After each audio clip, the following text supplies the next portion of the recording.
सुप्रभात बच्चों। संस्कृत की कक्षा में आप सबका पुनः स्वागत है। आज हम संधि के बारे में पढ़ेंगे और उसके नियमों को विस्तार से जानेंगे। संधि शब्द का अर्थ है मिलना या जुड़ना। जब दो वर्ण पास पास आते हैं और उनमें यदि कुछ विकार अथवा परिवर्तन होता है तो उसे संधि कहते हैं। जैसे उदाहरण देखिए, सम जमा तोषः। इसमें म जो हलंत है और उसके बाद ओ स्वर की आवाज आ रही है, उनको जोड़ने से न की आवाज उत्पन्न होती है, तो हमारा शब्द बना सम जमा तोषः संतोषः। देव जमा इंद्रः। देव का अंतिम वर्ण देखिए और दूसरे शब्द का पहला, इन दोनों के मिलने से परिवर्तन होता है। जैसे व में अ स्वर की आवाज आ रही है, अ जमा ई, ए में परिवर्तन हो रहे हैं, तो हमारा शब्द बना देव जमा इंद्रः देवेंद्रः। भानु जमा उदय। पहले शब्द के अंतिम स्वर पर ध्यान दें। उ जमा उदय। उदय का पहला स्वर उ, ये दोनों जुड़कर बड़े उ में परिवर्तन हो रहे हैं, तो शब्द बना भानु जमा उदय भानुदय।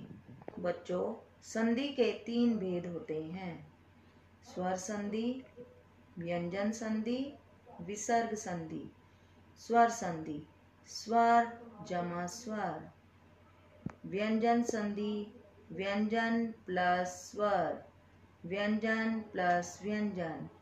विसर्ग संधि विसर्ग प्लस स्वर, विसर्ग प्लस व्यंजन। बच्चों, पहले हम स्वर संधि के बारे में पढ़ेंगे। दो स्वरों के मेल से होने वाले विकार अथवा परिवर्तन को स्वर संधि कहते हैं। जैसे उदाहरण देखिए, हिम जमा आल्य हिमालय। स्वर संधि के 5 भेद हैं। नंबर 1 गुण संधि, दीर्घ संधि, वृद्धि संधि, यण संधि, अयादि संधि। आज हम इस कक्षा में दीर्घ संधि और गुण संधि के बारे में पढ़ेंगे।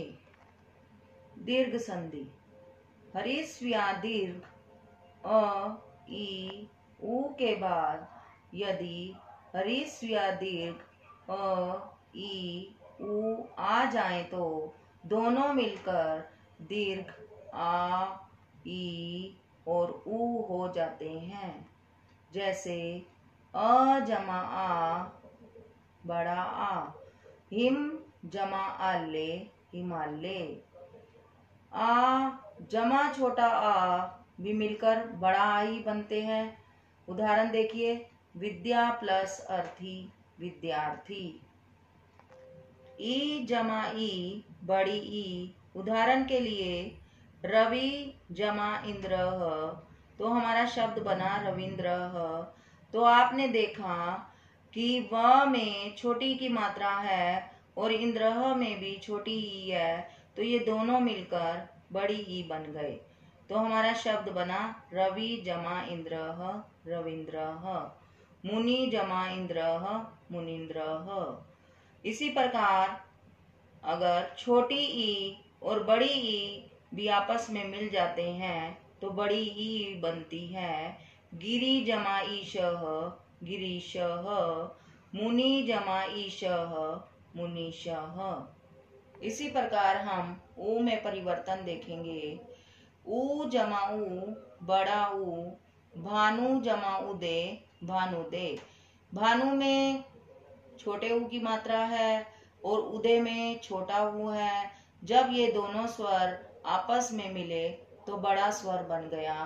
तो उदाहरण के लिए भानु जमा उदय भानुदय। ऊ जमा ऊ बड़ा ऊ। जब छोटा ऊ और बड़ा ऊ मिलते हैं तब भी बड़ा ऊ ही बनता है। उदाहरण के लिए लघु जमा उर्मी लघुर्मी, सिंधु जमा उर्मी सिंधुर्मी। गुण संधि, इसमें आ के आगे ई हो तो ए बन जाता है, ऊ हो तो ओ बन जाता है, और री हो तो अर बन जाता है। इसे ही गुण संधि कहते हैं। जैसे उदाहरण देखिए, अ जमा ई ए, नर जमा इंद्र नरेंद्र। आपने देखा कि नर का अंतिम अक्षर र है, उसमें अ स्वर है, और इंद्र का पहला स्वर ई है, तो दोनों ने मिलकर परिवर्तन किया ए, तो हमारा शब्द बना नर जमा इंद्र नरेंद्र। इसी प्रकार आ जमा ई मिलकर भी ए बनेंगे, महा जमा इंद्र महेंद्र। अगला उदाहरण देखेंगे, अ जमा ओ, ज्ञान जमा उपदेश ज्ञानोपदेश। ज्ञान का अंतिम अक्षर न है और उसमें अ का अ स्वर है, और उपदेश का पहला स्वर ऊ है, तो दोनों ने मिलकर परिवर्तन किया ओ, तो हमारा शब्द बना ज्ञान प्लस उपदेश ज्ञानोपदेश। इसी प्रकार आ जमा ऊ मिलकर भी ओ बनते हैं, महा जमा उत्सव महोत्सव। अगला उदाहरण देखेंगे, अ जमा री अर, देव जमा ऋषि देव ऋषि। आ जमा री अर, महा जमा ऋषि महर्षि। बच्चों, तो आज हमने कक्षा में दीर्घ संधि और गुण संधि का अध्ययन किया। आशा करती हूँ कि आप सब बच्चों को यह समझ में आया होगा। घर पर आप इस सब का अध्ययन करेंगे। धन्यवाद।